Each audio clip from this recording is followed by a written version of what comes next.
Hi hello నమస్తే welcome back to BHR channel Bigg Boss review అయితే నేను మీ ముందుకు వచ్చేసిన మన ఛానల్ని ఫస్ట్ టైం చూస్తున్నట్టయితే ప్లీజ్ లైక్ ఇవ్వండి, ఛానల్ని సబ్స్క్రైబ్ చేయండి. మీ లైక్ సపోర్ట్ నాకు చాలా చాలా అవసరం. ఇంకా వీడియోలోకి అయితే వెళ్ళిపోదాము. Nominations promo episode, only promo episode మాత్రమే చెప్తున్నా, ప్రోమో మాత్రమే. వీడియో వచ్చేసి నెక్స్ట్ దాంట్లో అంటే క్లియర్ వీడియో, ఇది ప్రోమో వీడియో. ప్రోమో అయితే ఇప్పుడు చాలా మంది మీరు చూసే ఉంటారు.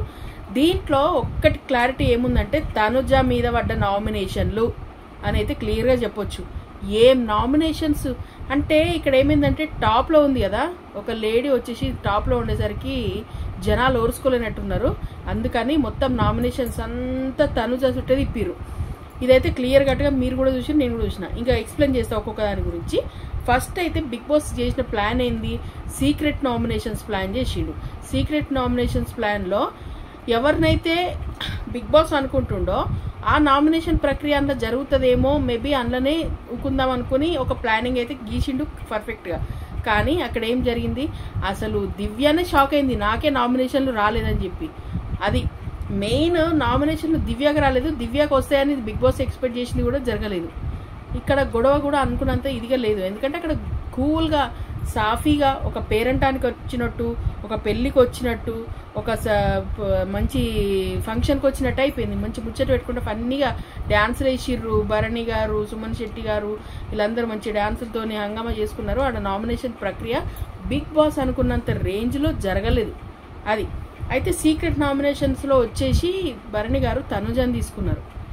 తనుజని తీసుకొని తనుజకి వేసిన పాయింట్, వీళ్ళు దివ్య తనుజ ఎనీ టైం గొడవ పడ్డా సరే, ఏ గొడవ వచ్చినా సరే నన్నే నామినేషన్లో తీసుకొస్తున్నారు, నన్నే మధ్యలో తీసుకొస్తున్నారు, నేనే మధ్యలో వాళ్ళకి ఇన్వాల్వ్ అయిపోతున్నా, ప్రతిదానికి నన్ను వద్దన్నా కూడా వీళ్ళు నన్ను తీసుకొని వస్తున్నారు అని చెప్పేసి భరణి గారు నామినేషన్ అయితే చేయడం జరిగింది.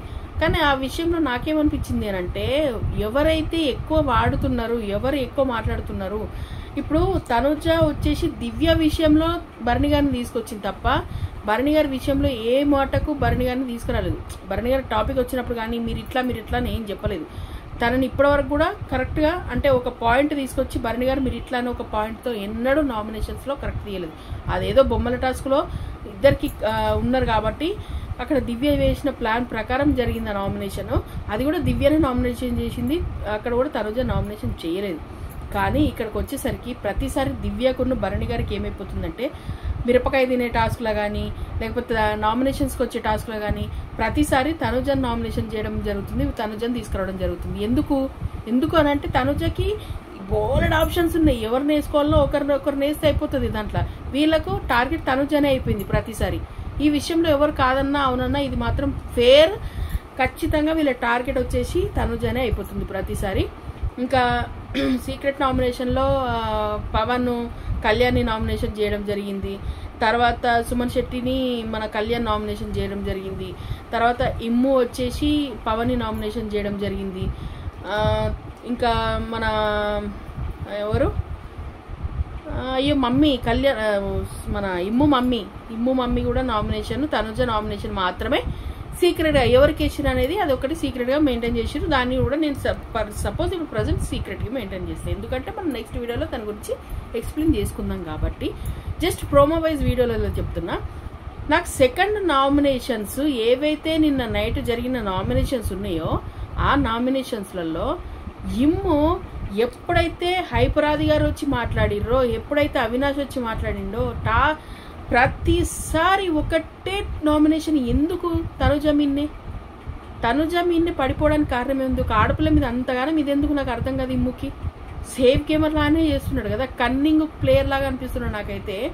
ప్రతిసారి నామినేషన్, ప్రతి దానికి నామినేషను, తనుజ. మళ్ళీ ఇంకా పాయింట్ ఏం పెడుతున్నాడు తెలుసా, నీకు 6 నామినేషన్లు వచ్చినాయి కదా, 6 నామినేషన్లలో నా మీద దివ్య మీదనే వాయిస్ రేజ్ చేస్తున్నావు, మిగతా వాళ్ళ మీద వాయిస్ రేజ్ చేయట్లేదు అని చెప్పి మాట్లాడింది. నాకైతే నిజంగా ఇది కరెక్ట్ అనిపించలేదు. ఎందుకు మాట్లాడతాను, ఇప్పుడు భరణి గారు వేసింది సీక్రెట్ నామినేషన్, అక్కడ సీక్రెట్ నామినేషన్ అయిపోయినాక ఇక్కడ అరవడంలో పెద్ద ఏమంటే లాభమే లేదు దాని గురించి. తర్వాత సుమన్ శెట్టి గారు వేసిన నామినేషన్ జెన్యూన్ నామినేషన్. ఎందుకు అని అంటే అక్కడ సంచలకంగా తనుజ ఫెయిల్ అయింది. క్లారిటీగా ఫస్ట్ తనుజ కావాలని చేసిందో లేకపోతే తను రీతుని క్యాప్టెన్గా చూడాలనుకుందో ఇంకేదో ఏదన్నా కానివ్వండి. ఎందుకు అనంటే ఇంతకుముందు సంచాలకు కూడా చాలా వరకు ఫెయిల్ అయ్యారు. ఇంతకుముందు సంచాలకు కూడా చాలా వరకు చాలా మంది వాళ్ళు ఇష్టం ఉన్నట్టు చేసి వాళ్ళకి నచ్చిన వాళ్ళనే ఎవరైతే ఉన్నారో వాళ్ళని మాత్రమే తీసుకున్నారు, వాళ్ళని మాత్రమే క్యాప్టెన్ చేయడానికి చూసిరు. ఇక్కడ వచ్చేసరికి తనుజ రీతు విషయంలో సపోర్ట్ చేయడానికి చేసిందా లేకపోతే అక్కడ గేమ్ కంగారులో చేసిందా, అది ఏదన్నా కానీ సంచాలకుగా ఫెయిల్ అయింది. అది మాత్రం క్లియర్గా ఒప్పుకుంటా, నేను కూడా ఒప్పుకుంటా.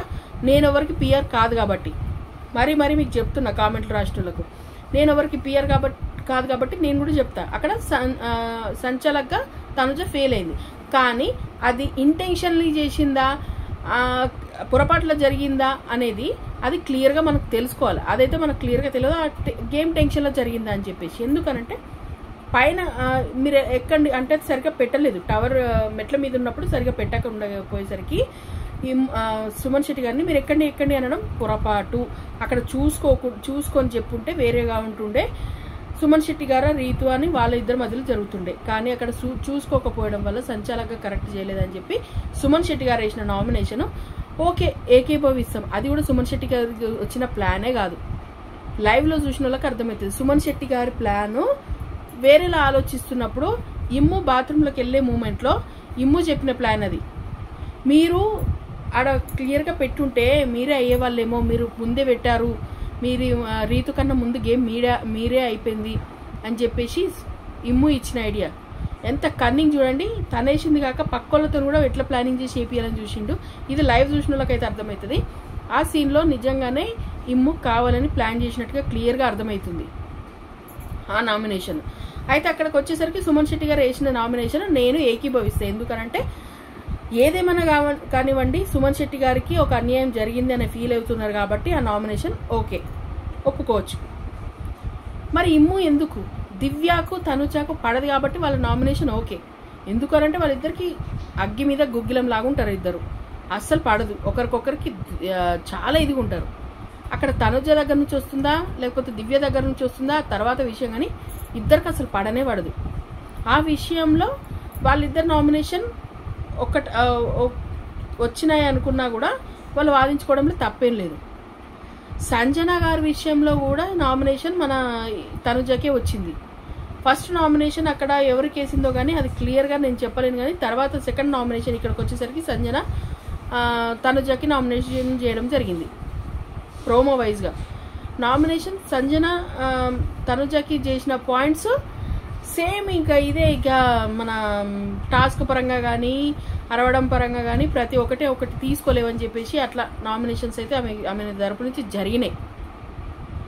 నాకు ఇక్కడ ఒక్కటే ప్రాబ్లం, ఇమ్ముకి ఎవరైతే ఇంటెన్షన్ అంటే బయట నుంచి వచ్చిన వాళ్ళు ఇట్లా హింట్లు ఇచ్చిపోతుర్రో ఆ తర్వాత ఆ విషయంలో తనుజ ఫేస్ చేయాల్సి వస్తుంది ప్రాబ్లమ్స్.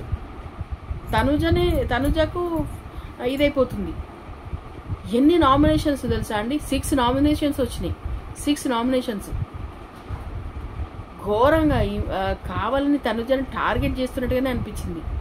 తర్వాత కళ్యాణ్కి పవన్కి ఎక్కడొచ్చిందో కానీ చాలా రోజుల నుంచి వీళ్ళ నామినేషన్స్ అసలు తగ్గట్లేదు. ఒకరి మీద ఒకరికి నామినేషన్స్ అయితే జరుగుతూనే ఉన్నాయి.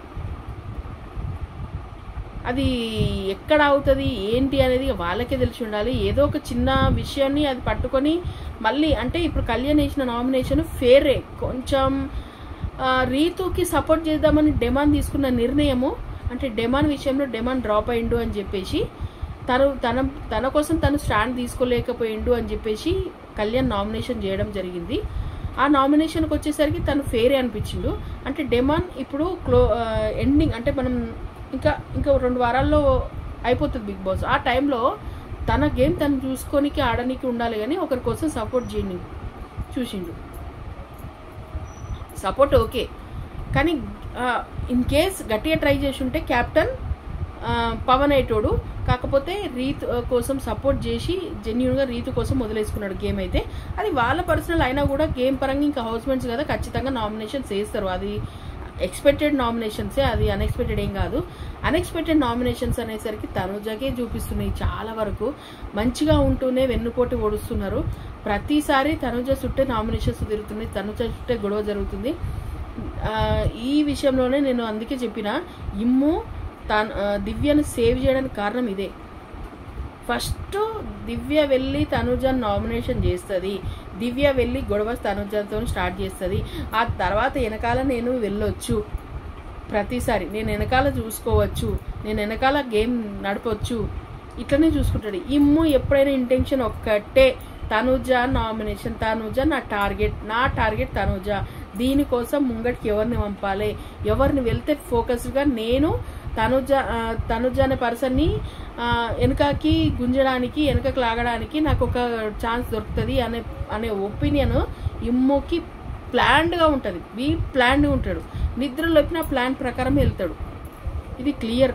ఎంతమంది ఒప్పుకుంటారో ఒప్పుకోరో నాకు తెలియదు, కానీ నాకు మాత్రం అనిపించింది గేమ్ వైజ్ చూస్తున్న దాన్ని బట్టి చూస్తుంటే, గేమ్లో లైవ్లో జరిగిన దాన్ని బట్టి చూస్తుంటే, గేమ్ 1 అవర్ షోలో జరిగిన దాన్ని బట్టి చూస్తుంటే ఇమ్ము అనడానికి తనుజ టార్గెటే, ఇదైతే క్లియర్గా తెలిసిపోతుంది.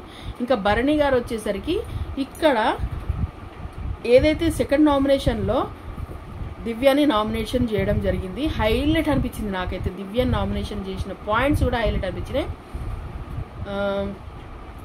సేమ్ పాయింట్స్ తనుజకు పెట్టిన పాయింట్సే పెట్టిండు దాదాపు. కాకపోతే కొన్ని ఏంటంటే డిస్రెస్పెక్ట్, మర్యాద ఇవ్వలేకపోవడం. ఇంగ్లీష్ తొందరగా తిరగదు కదా మనకి, అది ప్రాబ్లము. మర్యాద ఇవ్వలేకపోవడం అనేది నీ దగ్గర నుంచి నాకు వస్తున్న ప్రాబ్లం. ఇలా ఏలు పెట్టి చూపించడం, అని మాట్లాడడం, మిమ్మల్నే అని మాట్లాడడం, ఇట్లాంటివి నిజంగా చెప్తున్నా ఎందుకు దివ్య మానుకోవట్లేదో నాకు అర్థం అవ్వట్లేదు. ప్రతిసారి అదే జరుగుతుంది. ఇంతకుముందు లైవ్ జరుగుతుండగా కూడా అక్కడ భరణి గారు సోఫాలో కూర్చున్నప్పుడు తన అడ్డంగా కాలు భరణి గారి సైడ్ పెట్టి పడుకున్నాం. ఇట్లాంటివి చేస్తేనే కదా జనాలకు చిరాకు వచ్చేది. మంచికంటూ ఎవరు వద్దంటారు చెప్పండి? కొంచెం ఒక పర్సన్, ఆ పెద్ద అయినా అంత పెద్ద అయినాకు కొంచెం మర్యాద ఇచ్చి ఉంటే బాగుంటుంది. అలా చేస్తే నాకు కరెక్ట్ అనిపించలేదు. నాకైతే నిజంగా చిరాకు వస్తుంది ఒక్కొక్కసారి. ఇంత పెద్ద షోలో పిల్లలు నేర్చుకునేవి ఏముంటాయి? అట్లాంటి కూర్చునుడు చేసుడు చేస్తుంటే పిల్లలకు కూడా రేపు పెద్దోళ్ళంటే రెస్పెక్ట్ ఏమనిపిస్తుంది? ఆ షోలో ఒక వేరే పిల్లల దాకా చూసి వెళ్తే నాకు అనిపించింది. నాకు కరెక్ట్ అనిపించలేదు, నాకు నిజంగా కరెక్ట్ అనిపించట్లేదు. అట్లా కూర్చునే పద్ధతి కానీ, అలా మాట్లాడే పద్ధతి కానీ, అనే పద్ధతి కానీ, ఏంటి అన్నాన్ని అన్నప్పుడు అన్నాన్ని విలువచ్చు కదా, మర్యాదగా అన్నాన్ని విలువచ్చు కదా. నాకైతే నిజంగా కరెక్ట్ అనిపించలేదు. ఈ విషయంలో వాళ్ళ సిస్టర్ కూడా ఇంటర్వ్యూ చేసినప్పుడు చాలా దివ్య ఇట్లా చేస్తుందని చెప్పేసి చాలా బాధపడడం కూడా జరిగింది. కనీసం భరణి గారికి ఇంతమంది హింసించినా ఎందుకు అర్థం అవ్వట్లేదు? వీళ్ళ బాండింగ్ ఏంది, వీళ్ళ ఎమోషన్స్ ఏంది? నాకు తలకాయ అవుతుంది కదా ఆమె వాళ్ళిద్దరిని చూస్తుంటే. అది మీరేమంటారు కామెంట్ చేయండి. మన ఛానల్ అయితే జర చూస్తూ ఉండండి, BHNR channel. Please subscribe, like, share, comment. Next full వీడియోతోనైతే మీ ముందరికి వస్తా. Bye bye.